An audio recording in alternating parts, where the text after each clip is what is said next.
అందరికీ నమస్తే నల్లా welcome to MR media Telangana. నేను మీ రేఖను. రాష్ట్రంలో రాజకీయ రచ్చ కొనసాగుతూ ఉన్నది.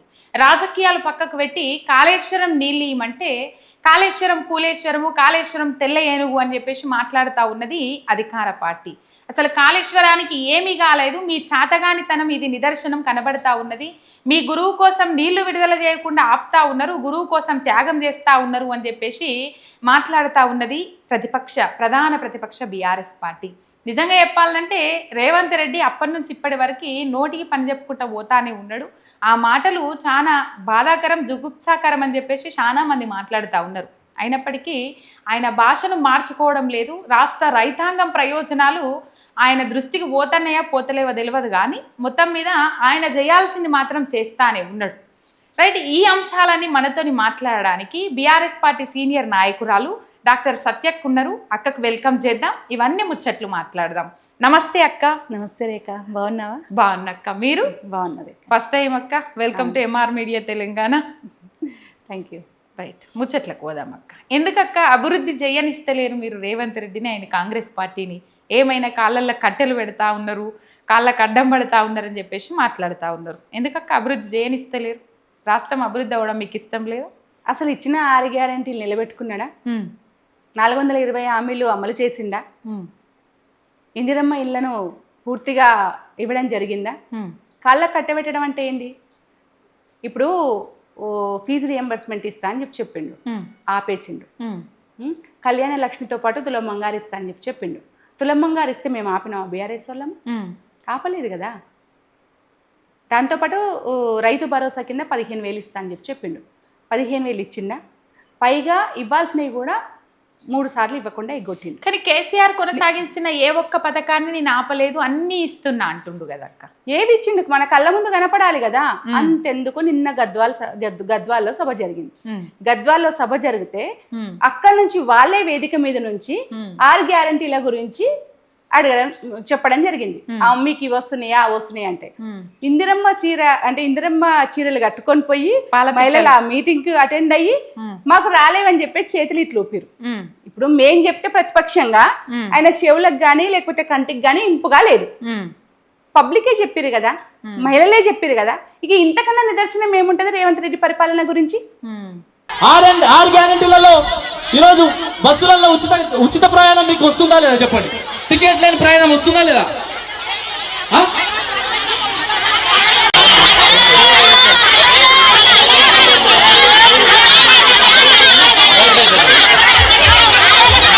పొద్దున్న లేస్తే ప్రతిపక్షం గురించి మాట్లాడుతున్నాడు, నన్ను పని చేయలేదని చెప్పేసి మాట్లాడుతున్నారు. నువ్వే పని చెయ్యట్లేదు, పని చెయ్యి అని చెప్పేసి ప్రతిపక్షం నిన్ను గుర్తు చేస్తుంది. యూరియా ఇవ్వండి రైతులకి, అట్లా అంతంత లైన్లో నిలబెట్టకండి, రైతుల ప్రాణాలతో చెలగాట మాడకండి, ఇన్ టైంలో యూరియా అందించండి అని చెప్పేసి బీఆర్ఎస్ అడుగుతుంది. నువ్వు అందించలేకపోతున్నారంట కదా, అందుకే యాప్ పెట్టిరట, యాప్ యూరియా యాప్. అసలు రైతులు ఎవరైనా సరే యాప్ ద్వారా పోయి యూరియా తెచ్చుకునే స్థితి ఈరోజు తెలంగాణ రైతులకు ఉందా? అసలు యాప్ ఎందుకు అవసరము? నువ్వు సరిగ్గా ఆ రోజు కేసీఆర్ గారు ఇచ్చినట్టు ఇస్తే ఇవాళ యాప్ అవసరం ఏముంటుంది? దాని ఆవశ్యకత ఏముంటుంది? టెక్నాలజీని ఉపయోగించుకోవాల్సిన అవసరం కానీ రైతులకు లేదు. నువ్వు ఏదైతే అందించాలనుకుంటున్నావో అది ఇన్ టైంలో ఎవరికి ఎంత కావాలి అనేది నువ్వు అందించగలిగితే ఆ అవకాశం కూడా లేదు. ఎందుకు యాప్ పెట్టిండు అని అంటే కాలయాపన కోసం. ఎందుకంటే యాప్ ద్వారా అనేక రకాలుగా అంటే ఇబ్బందులు వస్తాయి, దాన్ని టెక్నికల్ ఇష్యూస్ వచ్చినాయి, అందుకే ఇవ్వలేకపోతున్నాం అని చెప్పేసి చెప్తారు. అదొక సాకు అనమాట. ఏమంటారు, ఆడలేక పాత గజ్జలు అని చెప్పేసి మాట్లాడతారు కదా, అట్లాంటి సాకులు మాట్లాడడం కోసం, దాటవేత ధోరణి కోసం ఇట్లాంటి ప్రయత్నాలు చేస్తున్నాడు. యూరియా ఇవ్వలేదు రైతులకి, అదేవిధంగా రైతు భరోసా సరిగ్గా వేయలేదు అని చెప్పేసి మాట్లాడితే నా కాళ్ళలో కట్టు పెడుతున్నారు అని చెప్పేసి మాట్లాడతాడు. ఈ రోజు కళ్యాణ లక్ష్మి ఇవ్వలేదు అని చెప్పేసి మాట్లాడితే తులం బంగారు ఇవ్వలేదు అంటే నా కాళ్ళలో కట్టబెట్టిన. మొన్న ఇచ్చింది అంట కదా 9,000 కోట్ల రూపాయలు రైతు భరోసా. రైతు భరోసా ఎంతమందికి ఇచ్చారు, ఎంతమందికి చేరింది, ఎన్ని ఎకరాలకు ఇస్తా అని చెప్పిండు? ఒక్క రైతు భరోసానే కాదు, ఇదే రేవంత్ రెడ్డి నోట రైతు భరోసాతో పాటు కౌలు రైతులకు కూడా ఇస్తా అని చెప్పిండు. మరి కౌలు రైతుల పరిస్థితి ఏంది? రైతు కూలీలకు ఇస్తా అని చెప్పిండు. రైతు కూలీల పరిస్థితి ఏంది? మరి వాళ్ళ గురించి ఎవరు మాట్లాడాలి? విద్యార్థులకు సంబంధించి ఆ 18 సంవత్సరాలు నిండిన అమ్మాయిలకు స్కూటీలు ఇస్తా అని చెప్పిండు. దాని గురించి ఎవరు మాట్లాడాలి? ఈ అంశం అయితే ప్రియాంక గాంధీని సరూర్ నగర్ స్టేడియంకు తీసుకొచ్చి మరి ప్రియాంక గాంధీ ద్వారా చెప్పించడం జరిగింది. మరి ఏమైంది అని అడుగుతున్నాం మేము ప్రతిపక్షంగా. నువ్వు చేస్తే కాలంలో కట్టబెట్టడం కాదు, నువ్వు చెయ్యకపోతే మేము ప్రశ్నిస్తున్నాం. చెయ్యమని ప్రజల పక్షాన నిలబడి కొట్లాడుతున్నాం. అది ప్రజల హక్కు. నువ్వు ఇచ్చినటువంటి హామీ ఏదైతే ఉందో నిలబెట్టుకోవాల్సిన బాధ్యత నీకుంది. నువ్వు నిలబెట్టాల్సిందే అని చెప్పేసి ప్రతిపక్షంగా మేము కొట్లాడుతున్నాం. నువ్వు చేస్తే చాలా సంతోషపడతాం. ఒకవేళ నువ్వు చేసినా మేము చెయ్యనియట్లేదు అంటే ప్రజలే మమ్మల్ని అంటారు కదా. కానీ ఇవాళ మిమ్మల్ని ఎందుకంటారు? మీరు పెట్టిన సభకు వచ్చి అదే మహిళలు మీరు ఇచ్చిన ఇందిరమ్మ చీరలు కట్టుకొని నువ్వేమీ చెయ్యలేదు రేవంతో అని చెప్పేసి ఎందుకు మాట్లాడిరు? అంటే నీ పరిపాలన ఎంత వేస్ట్గా ఉందనేది అర్థమైంది. 2.5 సంవత్సరాలు ఇవాళ అయిందని చెప్పేసి మాట్లాడుతున్నాం. రేవంత్ రెడ్డి ప్రభుత్వం ఏర్పడిన 6 నెలలకి ఈయన చేతగానోడు అనేది ప్రజలు డిక్లేర్ చేసి పడేశారు. 6 నెలల్లోనే అర్థమైపోయింది. ఏ రాష్ట్ర ప్రభుత్వాలు కూడా 6 నెలల్లో ఫెయిల్ అవ్వవు. 6 నెలల తర్వాత రేవంత్ రెడ్డికి అర్థమైంది ఏంటంటే ఇంకా నేను ఫెయిల్ అయ్యాను, దీన్ని ఇంకా 4.5 సంవత్సరాలు కొనసాగించాలి అంటే నా నోటికి పని చెప్పాలని చెప్పేసి డిసైడ్ అయ్యింది. అంతే, నోటికి పని చెప్పాలని చెప్పి డిసైడ్ అయ్యి ఇక నోటికి పని చెప్తున్నాడు. ఏ పని చెయ్యకుండా ప్రతిపక్షం మీద దుమ్మెత్తిపోస్తున్నాడు, ప్రతిపక్షం మీద బట్టగాల్చి వేస్తున్నాడు. సరే, అక్కడి వరకే పరిమితమైందా? రాజకీయాలలో విమర్శలు ఉంటాయి, ప్రతి విమర్శలు ఉంటాయి, మాటలుంటాయి, మాటల యుద్ధాలు ఉంటాయి. కానీ ఎక్కడ కూడా హద్దులు మీరొద్దు. నిన్నగాక మొన్న ఏం మాట్లాడిండు? ఎలినోవా ప్రభావంతో తెలంగాణలో కరువు వస్తుంది, సమస్య అంటే నీటి కరువు, తాగునీరు సాగునీరు 2 రకాలైనటువంటి సమస్యలు వస్తాయని చెప్పేసి ఇంజనీర్ల నిపుణుల ఏదైతే రిటైర్డ్ ఇంజనీర్లు ఉన్నారో నిపుణుల కమిటీ పోయి చెప్పడం జరిగింది. గేట్లు ఎత్తండి, నీళ్ళని ఒడిసి పట్టండి, మనం పట్టుకోకపోవడం వల్ల పట్టసీమ పోతున్నాయి, వాళ్ళు ఎత్తిపోసుకుంటున్నారు, భవిష్యత్తులో కరువు విపరీతంగా వస్తుంది. ఈ 10 ఏళ్ళ కన్నెపల్లి ముచ్చట పక్కకు పెడితే మేడిగడ్డ దగ్గర నీళ్ళు ఆపితే భద్రాద్రి రాముడు కొట్టుకపోతాడు, ఊళ్ళు కొట్టుకపోతాయి, వీళ్ళకు నాసిరకంగా కట్టిండ్రు, 1,00,000 కోట్లు గంగపాలు చేసిండ్రు, అవినీతి చేసిండ్రు అని చెప్పేసి మాట్లాడుతున్నాడు కదా అక్క సభా వేదికల మీద. నేనేమంటున్నా అంటే ఫస్ట్ రేవంత్ రెడ్డిని అసలు కాళేశ్వరం ఏంటి, కాళేశ్వరంలో ఎన్ని బ్యారేజీలు ఉన్నాయి, ఎన్ని స్వరంగాలు ఉన్నాయి, ఎన్ని మోటార్లు ఉన్నాయి, అదేవిధంగా ఎంత నీరును ఒడిసి పట్టొచ్చు అనే మినిమం కామన్ సెన్స్ ఏదైతే ఉంటుందో అది తెలుసుకోమని చెప్పండి. ఒక ముఖ్యమంత్రి స్థాయిలో ఉన్నటువంటి వ్యక్తికి అసలు కాళేశ్వరం ప్రత్యేకత తెలియదు, కాళేశ్వరంలో ఉన్నటువంటి నీళ్లు ఎన్ని వడిసి పట్టాలో తెలియదు, ఎన్ని పంపులు ఉన్నాయో తెలియదు, ఎన్ని బ్యారేజీలు ఉన్నాయో తెలియదు, ఏమీ లేదు. అడ్డగోలిగా మాట్లాడుతున్నాడు. అసలు ఏ మాత్రం నాలెడ్జ్ లేదు, నీటి గురించి నాలెడ్జ్ లేదు, రైతుల గురించి నాలెడ్జ్ లేదు, చేనేత కార్మికుల గురించి నాలెడ్జ్ లేదు, అదేవిధంగా శాంతి భద్రతలకు సంబంధించినటువంటి సమీక్షలు నిర్వహించి రాష్ట్రం ఇంత అల్లకల్లోలం అవుతుంది కదా, దీని మీద ఏంటి అనే ఒక అవగాహన లేదు. ఏముంది అంటే ఆయనకి అడ్డగోలుగా మాట్లాడము, తిట్టడము, ప్రతిపక్షాన్ని నిందించడము, ప్రతిపక్షం వల్ల రక్తం చూడాలని చెప్పేసి కలలు కనడము తప్పితే ఇంకొకటి లేదు. ఒకటే ఇక్కడ ప్రధానంగా నేను ఈ మధ్య కాలంలో బాగా హట్ అయిన అంశాలు 2 ఉన్నాయి. అంటే రాజకీయాలు చేస్తాం, ప్రజల కోసము మనం పనిచేసే సందర్భంలో వివిధ రాజకీయ పార్టీలు ఉన్నప్పుడు ప్రతిపక్షంలో ఉన్న వాళ్ళు పాలకవర్గాన్ని ప్రశ్నిస్తున్నప్పుడు ప్రభుత్వాన్ని మంచిగా నడపనీకే వాళ్ళు ఒకవేళ తప్పుడు ఆరోపణలు చేసినా, తప్పుడు విమర్శలు చేసినా, లేకపోతే నిజంగా విమర్శ చేసినా నీకు చేసే స్థితి లేనప్పుడు ఒక పద్ధతి ప్రకారం మనం వెళ్తాం. కానీ ఈ రేవంత్ రెడ్డి పద్ధతి లేని వ్యక్తిగా మనకు అర్థమవుతున్నాడు. 2 అంశాలు ఇక్కడ. ఒకటి, ప్రతిపక్షము నెత్తురు చూడాలనే ఆలోచన ఒక దుర్మార్గమైన ఆలోచన అయితే, రెండోది ఏంటంటే రిటైర్డ్ ఇంజనీర్లకు సంబంధించినటువంటి దామోదర్ రెడ్డి గారి గురించి కావచ్చు, లేకపోతే శ్యామ్ ప్రసాద్ గురించి కావచ్చు, మాట్లాడినటువంటి మాటలు అయితే అసలు అంగీకరించని విషయాలు. ఒక అతన్నేమో బెల్ట్తో కొట్టాలని చెప్పేసి అన్నాడు, ఇంకొక ఆయన్నేమో తీసుకుపోయి జైల్లో వేస్తే చక్కగా అవుతారు వీళ్ళని చెప్పేసి అన్నారు. వాళ్ళిద్దరూ కూడా తెలంగాణ కోసం, తెలంగాణ ఉద్యమంలో భాగస్వాములైన వాళ్ళు, తెలంగాణ రాకన్నా ముందే రిటైర్డ్ అయిన వాళ్ళు. వాళ్ళ సేవలు తెలంగాణ వచ్చిన తర్వాత కేసీఆర్ గారికి అంటే స్వచ్ఛందంగా, నిస్వార్థంగా, అంటే ప్రాంతం మీద ఉన్నటువంటి ప్రేమ వాళ్ళు నిరూపించుకున్నారు. అలాంటి వాళ్ళని గౌరవించకపోగా ఇష్టం వచ్చినట్టు మాట్లాడతావా? కనీసం వాళ్ళ వయసుకు గౌరవం ఇవ్వాలి కదా నువ్వు, వాళ్ళ ప్రొఫెషన్కి గౌరవం ఇవ్వాలి కదా, వాళ్ళు చేసినటువంటి పనికి గౌరవం ఇవ్వాలి కదా నువ్వు. ఇవ్వకుండా చాలా జుగుప్సాకరంగా మాట్లాడిండు. అంటే ఇదా తెలంగాణ ప్రజలు రేవంత్ నుంచి కోరుకుంటుంది? మాలాంటి అంటే ఉద్యమకారులం కావచ్చు, ఉద్యమ బ్యాక్గ్రౌండ్ నుంచి వచ్చిన వాళ్ళం కావచ్చు, ఇప్పుడిప్పుడే ఎదుగుతున్న రాజకీయ రంగంలో నిలబడుతున్న వాళ్ళు కావచ్చు, లేదంటే నీ పార్టీలో ఉన్న వాళ్ళైనా కావచ్చు, నీ పార్టీలో ఉన్న వాళ్ళైనా సరే ఏం నేర్చుకుంటారు నీ నుంచి? ఒక ముఖ్యమంత్రి అనేవాళ్ళు ఎలా ఉండాలి? ఒక లెజెండ్గా కనపడాలి, ఒక లెజెండ్గా కనపడాలి. అసలు నిజంగా చెప్పాలంటే కేసీఆర్ గారి తర్వాత ఎవరు పరిపాలించినా ఆ కేసీఆర్ని మించిన పరిపాలన చేయాలని అనుకుంటారు. కానీ ఇంత పాతాళంలోకి పోయే నిర్ణయాలు ఎవరు తీసుకోరు అసలు. ఎందుకంటే ఒక హీరో ఒక సినిమా తీసిన తర్వాత నెక్స్ట్ సినిమా తీయాలి అని అంటే అంతకన్నా మంచి సబ్జెక్టు ఎంచుకుంటాడు, అంతకన్నా చాలా గొప్పగా యాక్ట్ చేయాలనుకుంటాడు. అంటే పబ్లిక్ అది కోరుకుంటారు. కానీ ఇది అట్టర్ ఫ్లాప్ అన్నమాట. అంటే కేసీఆర్ లెజెండ్ లెక్క కనబడ్డరు అని అంటున్నారు మీరు, అంతేనా? అంటే ఇప్పుడు మీరు కేసీఆర్ లెజెండ్ లెక్క కనబడ్డరు అని మీరు అంటున్నారు, కానీ పాపాల భైరవుడు పశుపతి ఫామ్ హౌస్కే పరిమితం చేసిన, ఫామ్ హౌస్లని బంధించిన అని చెప్పేసి మాట్లాడుతుండ్రు రేవంత్ రెడ్డి. ఏం చెప్తారు అక్క? ఎందుకు పాపాల భైరవుడు, ఎందుకు ఎట్లా పశుపతి అవుతాడు? కేసీఆర్ గారు ఒక కాళేశ్వరం కట్టినందుక, కొన్ని సంవత్సరాలుగా కాంగ్రెస్ ప్రభుత్వం వల్ల, అదేవిధంగా ఇతను పనిచేసినటువంటి టీడీపీ ప్రభుత్వం వల్ల కరువుతోటి రైతన్నలు డొక్కలు ఎండిపోయి పంటలు పండక బీడి భూములు అయిన వాళ్ళందరి కళ్ళల్లో సంతోషాన్ని చూసినటువంటి కేసీఆర్ గారిని నువ్వు అట్లా పోలుస్తావా? తాగునీరు సాగునీరు లేక తెలంగాణలో వలసలు పోయి పంటలు పండక ఎంతో దూరం కుటుంబాలకు దూరం అయ్యి వాళ్ళు తెలంగాణ వచ్చిన తర్వాత ఇంటికి వచ్చి చాలా సంతోషంగా ఉన్నందుకు, ఆ పరిస్థితిని కల్పించినందుకు నువ్వు కేసీఆర్ గారిని అట్లా అంటావా? ఎదిగిన బిడ్డకు పెళ్లి చేయలేక తల్లిదండ్రులు బాధపడుతుంటే ఆ బిడ్డకు పెళ్లి చేసినందుకు కళ్యాణ లక్ష్మి అనే ఒక పథకాన్ని తీసుకొచ్చినందుకు నువ్వు పాపాల భైరవుడు అంటావా? ఎట్లంటావు నువ్వు పాపాల భైరవుడు? అదే కాంగ్రెస్ పార్టీలో ఉన్నటువంటి వైఎస్ రాజశేఖర రెడ్డి గారు ఉన్నత విద్య చదవాలంటే పేద విద్యార్థులు ఇబ్బంది పడుతున్నారు అని చెప్పేసి ఒక ఫీజు రియంబర్స్మెంట్ పథకాన్ని తీసుకొస్తే దాన్ని స్టాప్ చేయకుండా, ఆ రోజు వైఎస్ రాజశేఖర రెడ్డి వ్యతిరేకమైనప్పటికీ కూడా, కానీ ఆయన చేసినటువంటి ఆలోచన విధానాన్ని కొనసాగించి అనేక మంది విద్యార్థులకి ఉన్నత విద్యను అందించినందుకు నువ్వు పాపాల భైరవుడు అంటావా? గర్భిణీ స్త్రీలు నాణ్యమైన ఆహారం అందాలని చెప్పేసి వాళ్ళకి నాణ్యమైన ఆహారాన్ని ఇచ్చినందుకు నువ్వు అట్లంటావా? ఎన్నో ఏళ్ళుగా బీడీ కార్మికులు ఆ కార్ఖానాలలో కష్టాలు పడితే వాళ్లకు పెన్షన్ ఇచ్చినందుకు నువ్వు అట్లంటావా? 200 రూపాయలు ఉన్నటువంటి పెన్షన్ని 1000 రూపాయలు 2000కు చేసినందుకు నువ్వు పాపాల భైరవుడు అంటావా? ఎట్లా అంటావు? పసిబిడ్డలు పుట్టిన బిడ్డకి 13,000 ఒక మగబిడ్డకి, 14,000 ఆడబిడ్డకి ఇచ్చి కేసీఆర్ కిట్టు తోటి ఇంటికి ప్రసవం అయిన తర్వాత ఇంటికి సాగనంపినందుకు నువ్వు అంటావా?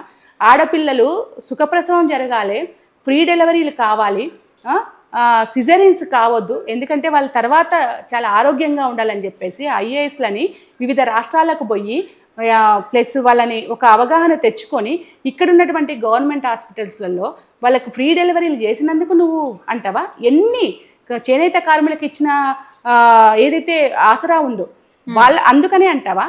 అనేక రకాలైనటువంటి ఏవి రైతు బంధుతో పాటు చేనేత కార్మికులను ఆదుకునే దాంతో పాటు అనేక కార్పొరేషన్లు ఏర్పాటు చేసి దళిత బంధు కానీ, బీసీ బంధు కానీ, లేదంటే మన ఎస్టీలకు సంబంధించి గ్రామ పంచాయతీలు చేయడం, అదేవిధంగా తండాలను గుర్తించడం, ఇవన్నీ చేసినందుకు నువ్వు అంటావా? ఇన్ని చేసిండు కదా కేసీఆర్ గారు, నువ్వు ఒక్కటన్నా చేసినావా? ఎంత లేదన్నా ఒక్కటన్నా కొనసాగించినవా? ఒక్కటి కొనసాగించకపోగా నీ మార్క్ ఏముంది తెలంగాణలో? నీ మార్క్ ఏమీ లేదని ప్రజలకు అర్థమైపోయింది. కానీ ఎంత లేదన్నా 2023 ఎలక్షన్లలో కాళేశ్వరం ప్రాజెక్టును వినియోగించుకొని అధికారంలోకి వచ్చిండ్రు. అంటే ఇప్పుడు 6 గ్యారంటీలు ఒక పక్క అయితే మీ మీద చేసిన అవినీతి ఆరోపణలు జనాలలోకి అంతో కొంత ఉప్పైనాయి. 1,00,000 కోట్ల అవినీతి అనేది జనాలలోకి తీసుకొని పోగలిగినరు. ఇప్పటికి కూడా అదే ముచ్చట చెప్పుకొని తిరుగుతుండ్రు. దానికోసము మేము అవినీతి చేయలేదు అని నిరూపించుకోవడం కోసం బీఆర్ఎస్ పార్టీ ఏం చేస్తుంది అక్క? ఒకటే, ఇప్పుడు మేం చేయాల్సిన అవసరం లేదు. మేముగా ప్రత్యేకంగా ఒక ప్రణాళికతోటి ఒక పని పెట్టుకొని రేవంత్ రెడ్డి మా మీద అబద్ధాలు ఆడిండు అని చెప్పి చెప్పుకోవాల్సిన అవసరం కానీ ఆ ఆవశ్యకత కానీ మాకు అవసరం లేదు. ఎందుకంటున్నా అంటే ఆయన ఏవైతే చెప్పిండో ప్రజలకి ఇచ్చిన హామీలని ఆయన నిలబెట్టుకోలేదు. రెండోది, ఏదైతే అబద్ధాలు చెప్పిరో ప్రజలకు ఈయన పాలన ద్వారా అర్థమవుతుంది. ఎందుకంటే ఈయన ఇచ్చిన హామీలు ఏవి కూడా నెరవేరలేదు. ఇప్పుడు ఈయన దళిత బంధు కొనసాగించలేదు, బీసీ బంధు కొనసాగించలేదు. కళ్యాణ లక్ష్మితో పాటు తులం బంగారు ఇవ్వలేదు. రైతు భరోసా 15,000 అన్నాడు, రైతు భరోసా 15,000 ఇచ్చే పరిస్థితుల్లో లేడు, ఇవ్వడు. ప్లస్ దాంతో పాటు విద్యకు సంబంధించినటువంటి విద్యార్థులకు సంబంధించినటువంటి హామీలు ఏవైతే అవి నెరవేర్చలేదు. నిరుద్యోగానికి సంబంధించి నేను వచ్చినటువంటి సంవత్సరంలో 2 లక్షల ఉద్యోగాలు అని చెప్పిండు. వాళ్ళందరూ ఇవాళ రోడ్డు మీదకి వచ్చి కొట్లాడుతున్నటువంటి పరిస్థితి. వాళ్ళకు అర్థమైంది కేసీఆర్ గారు వేసినటువంటి 60,000 ఉద్యోగాలే మాకు వచ్చినాయి తప్పితే ఈయన కొత్తగా ఒక ఉద్యోగం కూడా వేయలేదని చెప్పేసి వాళ్ళే మాట్లాడుతున్నారు. ఇవాళ 2,000 పెన్షన్ అని చెప్పేసి 2,000 పెన్షన్ 4,000 చేస్తానని చెప్పేసి మాట్లాడింది కదా. 4,000 వస్తే ప్రజలు రేవంత్ రెడ్డిని నమ్మేవాళ్ళు. ఇవన్నీ కేసీఆర్ గారు పాలనను కోరుతున్నారు అంటే ఈయన అబద్ధాలు చెప్పిండు. కాళేశ్వరంకి సంబంధించి కూడా ఇప్పుడు నువ్వేం చెప్పినావు, హైదరాబాద్కు 20 TMCలు నీ తాగునీరు కోసం తీసుకొస్తా అని చెప్పినావు. నువ్వు ఎక్కడి నుంచి తీసుకొస్తావు అంటే నువ్వు అదే కాళేశ్వరం నుంచి తీసుకురావాలి.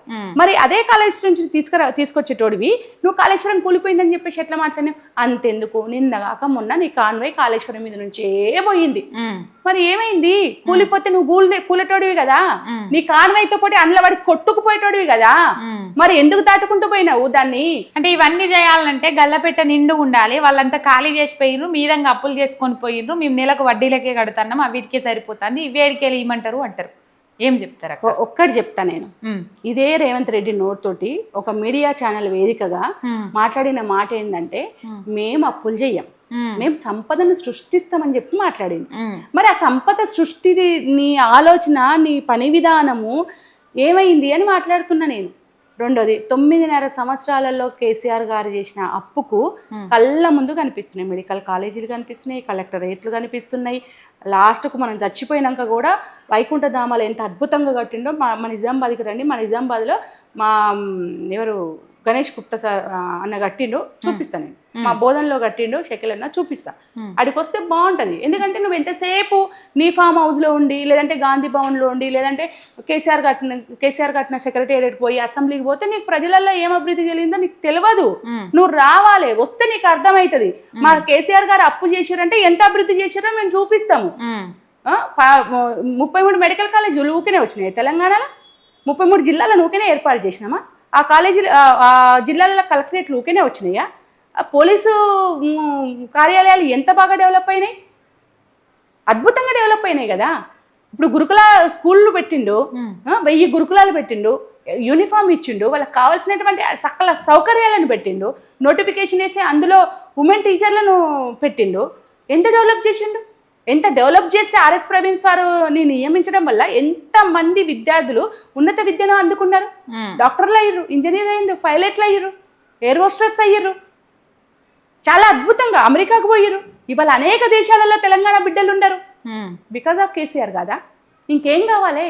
ఇందులో నువ్వు ఒక్కటన్నా కొనసాగించడమా? పోనీ నువ్వు కొనసాగించలేదు. కొత్తగా నువ్వు ఒక్కటన్నా చేసినావా? ఏం చేసినావు అంటే నేను ఒక మాట చెప్తాను నీకు. ఏం చేసిందంటే మొన్న ఈ మధ్య పోయి అక్కడ ఒక ఇంటిగ్రేటెడ్ స్కూల్ అని చెప్పేసి ఓపెన్ చేసింది రంగారెడ్డి జిల్లా.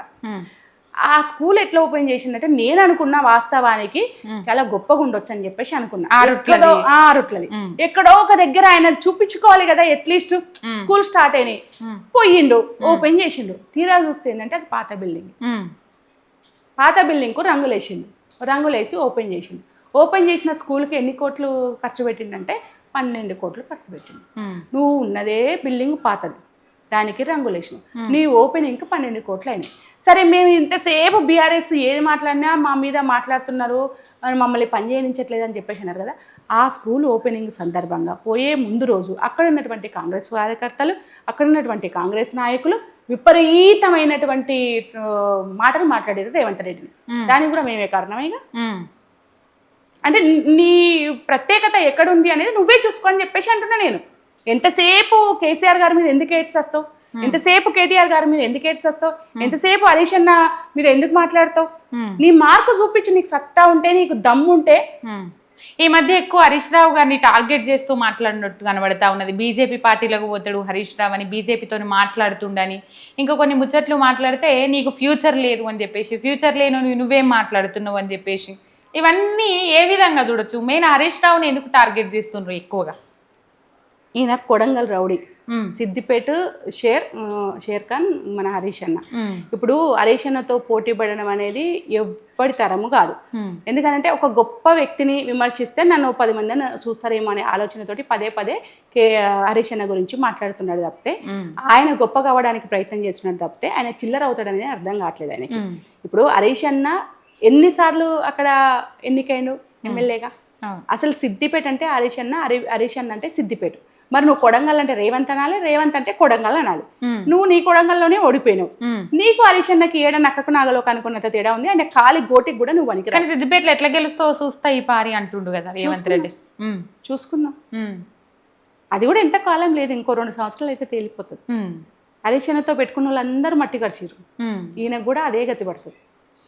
2 ఏళ్ళు ఉన్నాయి కదక్క ఎలక్షన్స్కి. మరి ఇప్పుడే ఎన్నికల వాతావరణం తెర మీదకి ఎందుకు వచ్చింది అని అంటారు? అంటే మేమే 78 సీట్లతో వస్తున్నాం, మేమే 88 సీట్లతో వస్తున్నాం. ఈ అంశాన్ని ఎందుకు ఇప్పుడే లేవనెత్తుతా ఉన్నారు బీఆర్ఎస్ పార్టీ నాయకులు ఎక్కువగా? అంటే జనరల్గా సర్వేలు అనేవి జరుగుతూనే ఉంటాయి, పబ్లిక్ ఒపీనియన్ కోసం చేస్తూనే ఉంటారు. బట్ మాకు అట్లా ఏం లేదు. ఎందుకంటే మేము ఎట్లయినా నెక్స్ట్ గవర్నమెంట్ ఫామ్ చేస్తామనేది మాకు అర్థమైంది. దానికి రేవంత్ రెడ్డి మాకు దారులు సుగమనం చేసి బంగారు పొలంలో మీకు ఎస్ ఖచ్చితంగా. ఎందుకంటే ఆయన మాట్లాడే మాటలు, ఆయన ఏమంటారు దూకుడు వ్యవహారము, జుగుప్సాపరమైనటువంటి ప్రవర్తన, ఇవన్నీ మాకు ద్వారాలు సుగమనం చేసినాయి. కాబట్టి మేము పెద్దగా కష్టపడాల్సిన అవసరం లేదు. ఖచ్చితంగా కష్టపడతాం. ఎందుకు? ప్రజల పక్షాన నిలబడి కొట్లాడతాం. ఇప్పుడు ప్రతిపక్షంలో ఉన్న వాళ్ళం ఎందుకు ఊరుకుంటాం? నువ్వు ఇచ్చిన హామీలు నిలబెట్టాలని చెప్పేసి మాట్లాడతాం కదా. ప్రజలకు అన్యాయం జరుగుతున్నప్పుడు నిలదీస్తాం కదా. అదే అసెంబ్లీలో ఆయననే అన్నాడు, నేనెందుకు అన్నాడు రేఖ. ఆయననే ఒక టీవీ ఛానల్లో, ఏబిఎన్ ఛానల్ అనుకుంటా, ఒకవైపు బామ్మర్ది ఒకవైపు బావ నన్ను ఇడిచిపెడతలేరు, దూల తీస్తున్నారని చెప్పేసి మాట్లాడిండు. ఇక మరి మేము పని చేయకపోతే ఆయన దూల ఎట్లా తిడుతుంది? ప్రతిపక్ష నాయకులు కేటీఆర్ గారు హరీష్ అన్న అద్భుతంగా పనిచేస్తారు కాబట్టి ఆయన దూల తిడుతుంది. అది పరిస్థితి. కానీ బయటికి రావాలి, బయటికి వస్తలేడు కేసీఆర్ అని అంటారు. కేసీఆర్ పని అయిపోయింది అందుకే వస్తలేడు, కేటీఆర్ రానిస్తలేడు అని కొన్ని రీల్స్ మీమ్స్ కూడా చేస్తాను. ఏం చెప్తారు అక్క? కేసీఆర్ గారు వస్తారు, ఎప్పుడు రావాలో అప్పుడు వస్తారు, రాకుండా ఉండరు. ఇవాళ మౌనంగా ఉన్నారు కేసీఆర్ గారు, ఏం మాట్లాడట్లేరు అని చెప్పేసి అనుకుంటున్నారు. ఇప్పుడు పనిచేసే కేటీఆర్ కావచ్చు, హరీష్ అన్న కావచ్చు, ఎవరు కనుసన్నల్లో పనిచేస్తున్నారు. ఇప్పుడు మేము పనిచేసినంత నాయకత్వం కేసీఆర్ కనుసన్నల్లో పనిచేయట్లేదా? నాయకుడు ఎప్పుడు నడిపిస్తాడు, అవసరమైనప్పుడు వస్తాడు. అంతేనా? మా కేసీఆర్ గారు కూడా అంతే. ప్రధాన ప్రతిపక్ష పాత్ర బరాబర్ పోషిస్తున్నారా అక్క? మీరు ఎక్కువ చేస్తున్నాం. అంటే కావాల్సిన దానికన్నా ఎక్కువనే చేస్తున్నాం. ఎందుకు చేస్తున్నాము అని అంటే మార్పు మార్పు మార్పు అని వచ్చిండు కదా, చాలా గొప్పగా చెప్పిన అబద్ధాన్ని పదే పదే చెప్పి. అంటే ఇక్కడ ఒకటి జరిగింది రేఖ. ఏం జరిగిందని అంటే బీఆర్ఎస్ గవర్నమెంట్గా గత 10 ఏళ్లలో చేసినటువంటి అభివృద్ధిని ప్రజలకు చెప్పుకోలేకపోయినాం, పని చేసుకుంటూనే పోయినాం. ఆ పని చేసుకుంటున్న దాంట్లో ప్రజలకు అర్థమవుతుందిలే అని అనుకున్నాం. అర్థమైంది, ప్రజలకు అర్థం కాదు. కాకపోతే ఏంటంటే ఈ దాన్ని ఇప్పుడు చూడు, ఒక అబద్ధాన్ని 100 సార్లు చెప్తే అయ్యో నిజమేమో అని అనుకుంటాం కదా, అదే జరిగింది. అట్లా ప్రజలు ఏమైంది అని అంటే, అరే కేసీఆర్ గారు ఇంత డెవలప్ చేశారు కదా, ఈయన కూడా ఇంకా ఎక్కువ ఇస్తా అంటుండు కదా, సుతం తీ అనే కాడికి పోయిరు. అట్లయింది. కానీ ఈడు ఇంత దరిద్రుడు అని చెప్పేసి ఎవరు అనుకోలే. ఎందుకంటున్నా అంటే ఈ మాట, మీరు జనరల్గా మనం ఫోన్ ఇవాళ అందరి చేతుల్లో అవైలబుల్గా ఉన్నట్టు మనం చూస్తూనే ఉంటాం ఫ్రీ ఉన్నప్పుడు. ఆ స్క్రోల్ చేస్తున్నప్పుడు ముఖ్యంగా మహబూబ్నగర్కు సంబంధించినటువంటి చాలా మంది మహిళలు అబ్బతు ఆయన గురించి మాట్లాడకబ్బా అని చెప్పేసి ఒక యూట్యూబ్ ఛానల్లో మాట్లాడిన అంశాలు చాలా మంది చాలా ఓపెన్ గా వాళ్ళ అభిప్రాయాలు చెప్తున్నారు. రైతులు కావచ్చు, చేనేత కార్మికులు కావచ్చు, నిరుద్యోగులు కావచ్చు, అదేవిధంగా మహిళలు కావచ్చు, గృహిణులు, అట్లాగే కూరగాయలు అమ్ముకునే వాళ్ళు కావచ్చు, ఎవరైనా సరే చాలా ఓపెన్ గా రేవంత్ రెడ్డి పాలన ఎంత ఊహించుకున్నారో, ఎంత బాగుంటుంది అని అనుకున్నారో, కేసీఆర్ సార్ని మించి ఉండొచ్చు అని చెప్పేసి అనుకున్నారు. అంటే వీళ్ళు అట్లా క్రియేట్ చేసారు అనమాట. కానీ 2034 దాకా నేనే ముఖ్యమంత్రిని అంటుండు కదా, 117 సీట్లతో గెలుస్తాడట ఆయనని. ఎందుకక్క ఆన్సర్ లేదా? అంటే రేవంత్ రెడ్డి జ్యోతిష్యాన్ని బాగా నమ్మేటట్టున్నాడు. ఆయన ప్రజల మీద నిలబడి, భూమి మీద నిలబడి పనిచేయాలి. పనిచేస్తే ఆయన పరిస్థితి ఏందో అర్థమవుతుంది. ఇప్పుడు చిన్న పథకానికి సంబంధించినటువంటి ఇప్పుడు ఎగ్జాంపుల్ రైతు భరోసా ఉంది. 1 ఎకరాకే కానీ ఓ మీటింగ్ పెడుతున్నాడు. ఆ మీటింగ్లలో పబ్లిక్ ఉంటున్నారా, ఉంటలేరా, లేచి వెళ్ళిపోతున్నారా అనేది కూడా చూసుకునే పరిస్థితిలో తప్పకుండా. ఎందుకంటే చాలా అవసరం కదా, ఎందుకంటే పబ్లిక్ ఒపీనియన్ చాలా అవసరం. దాంతోపాటు అసలు ప్రతిపక్షంగా ఉన్నప్పుడు ప్రజలకు కావలసినటువంటి అవసరాలు ప్రభుత్వం ఎంత తీర్చాలో వాళ్ళు తీర్చకపోతే కొట్లాడేయాల్సినంత బాధ్యత మా మీద కూడా ఉంటుంది, ప్రతిపక్షం మీద ఉంటుంది. కాబట్టి చాలా సీరియస్ గానే ఉన్నాము. రేవంత్ రెడ్డి గారు కలలు అంటున్నారు కదా, అంత ఈజీ కాదు. తెలంగాణ ఇది, ఈ తెలంగాణ పోరాటాల గడ్డ, ప్రశ్నించే గడ్డ. ఏమంటారు కదా, మనోడే మనకు అన్యాయం చేస్తే ఇక్కడే పాతి పెడతామనేది. అది రేవంత్ రెడ్డి ఫస్ట్ క్యాండిడేట్ రేవంత్ రెడ్డి అవుతాడు ఈజీగా. ఎందుకనంటే ఈయన తెలంగాణ కోసం ఏ పని చేయట్లేడు. ఒక్క నీళ్ళ విషయమే తీసుకుంటే ఈరోజు చంద్రబాబు నాయుడు కళ్ళల్లో సంతోషం చూడడం కోసం తెలంగాణని మొత్తం కరువు తీసుకొచ్చే పరిస్థితికి నెట్టేస్తున్నాడు. చాలా కాన్షియస్ గా నెట్టేస్తున్నాడు. ఇంతమంది నిపుణులు చెప్పినా, ప్రతిపక్షం ఇంత చెప్తున్నా, గగ్గోలు పెడుతున్నా, నువ్వు వినకుండా చేస్తున్నావు అని అంటే నీకు తెలంగాణ మీద ప్రేమ లేదు. ఇప్పుడే కాదు, ఎప్పటి నుంచో ప్రేమ లేదు. ఎందుకంటే నువ్వు ఒక ఉద్యమకారుడివి కాదు, నువ్వు అంటే ఒక భావజాలం నుంచి రాలి. ఇప్పుడు నేను ఒక సిద్ధాంతం కోసం పనిచేయాలి, సమాజం కోసం మనం త్యాగం చేయాలి అనే దాంట్లోంచి మేము విద్యార్థి సంఘం నుంచే మేము అవి నేర్చుకున్నాం. కేసీఆర్ గారు ఉన్నారు, కేసీఆర్ గారు first MLA, second MLA, minister అయిన తర్వాత తెలంగాణ స్థితిగతులను చాలా దగ్గరగా చూసిండు. కాబట్టి తెలంగాణను మార్చాలని ఒక భావజాలంతో బయటకు వచ్చిండు. దానికి నిలబడ్డాడు, కొట్లాడిండు, ఎన్ని కష్టాలైనా ఎదుర్కొన్నాడు. అంటే పదవుల్ని త్యాగం చేసిండు. పదవుల్ని ఎప్పుడు కోరుకోలే కేసీఆర్ గారు. ఈయన ఇప్పుడు నేనే 2033 వరకు నేనే ముఖ్యమంత్రిగా ఉంటానంటే ఏంటి, ఈయనకి అధికార దాహము, పదవుల దాహము చాలా ఉంది. కేసీఆర్ గారు ఎప్పుడు అనలే. కేసీఆర్ గారు మొన్న ఎలక్షన్స్ లో కూడా ఏం మాట్లాడిండు, ఒకటే మాట మాట్లాడిండు, మీరు కాంగ్రెస్ నమ్మొద్దు, ఆగమవుతాడు అని చెప్పేసి మాట్లాడిండు. మీరు ఓట్లు వేసినా ఏకపోయినా నాకేం ఫరక్ పడదు, కానీ మీరు ఆగమవుతారు అని చెప్పేసి మాట్లాడిండు. రేవంత్ రెడ్డి అట్లా మాట్లాడతారు. ఇదే నాయకుడికి ఒక ఏమంటారు, ఇక ఈయన కొన్ని పదాలు అనొద్దు కానీ ఇక అనాల్సి వస్తుంది. ఎందుకంటే నాకు కూడా కొంత సంస్కారం ఉంటుంది. ఒక రౌడీ మెంటాలిటీకి, ఒక క్రిమినల్ మెంటాలిటీకి తేడా ఏంటనేది నేను చెప్పదలుచుకున్నా. తెలంగాణ ఎప్పుడు నాయకులనే కోరుకుంటుంది, తెలంగాణ ఎప్పుడు త్యాగం చేసే వాళ్ళని కోరుకుంటుంది, తెలంగాణ ఎప్పుడు ప్రజల కోసం ఆలోచించే వాళ్ళనే కోరుకుంటుంది. ఈయనను నమ్మిర్రు అంటే ఈయనను నమ్మి కాదు, ఈయన అంటే ముఖ్యమంత్రి అయ్యే వరకు కూడా ఎవరు తెలంగాణ ప్రజలు రేవంత్ రెడ్డి ముఖ్యమంత్రి అవుతాడని అనుకోలే. కాంగ్రెస్ వస్తుంది సరే, కేసీఆర్ గారు ఇంత చేసిర్రు కదా, కాంగ్రెస్ పార్టీ వస్తే సోనియా గాంధీ కూడా ఇచ్చింది తెలంగాణ అంటున్నారు కదా, ఇలా ఒక అవకాశం ఇద్దామని చెప్పేసి అనుకున్నారు. కానీ రేవంత్ రెడ్డి ముఖ్యమంత్రి అవుతాడని ఎవ్వరు అనుకోలేదు. అది అక్కడ జరిగిన పొరపాటు, పెద్ద పొరపాటు. మిగతా నాయకత్వం కూడా ఎట్లా చచ్చిరు అని అంటే ప్రశ్నించట్లేదు. జనరల్గా మనకి ఏముంటుందంటే కాంగ్రెస్ పార్టీలో అంతర్గత ప్రజాస్వామ్యం ఎక్కువ అని చెప్పేసి మాట్లాడతారు. నిజంగా అంతర్గత ప్రజాస్వామ్యం ఎక్కువైతే రేవంత్ రెడ్డి ఇంతకాలం కొనసాగొద్దు నాకు తెలిసి. అంటే ఇప్పుడు ఉన్నటువంటి మంత్రులు కూడా ఎవరేం మాట్లాడట్లేదు. ఎందుకు మాట్లాడట్లేదు అంటే డబ్బులు ఇచ్చి మేనేజ్ చేస్తున్నారు, పంచుకుంటున్నారు అందరూ అంతే. ఇవాళ రేవంత్ రెడ్డి అంటే కాంగ్రెస్ మంత్రులు కానీ మిగతా వాళ్ళందరికీ అన్ని కళ్ళు చెవులు అన్నీ మూసుకుపోయినాయి. రెండు పని చేస్తున్నాయి, చేతులు పని చేస్తున్నాయి. ఈ రెండు చేతులు ఒక చేతితో తీసుకుంటున్నారు, ఇంకో చేతితో దాచిపెట్టుకుంటారు. ఇది అనమాట ఇప్పుడు కాంగ్రెస్లో ఉన్నటువంటి మంత్రుల పరిస్థితి. Okay, thank you. జై తెలంగాణ. జై తెలంగాణ.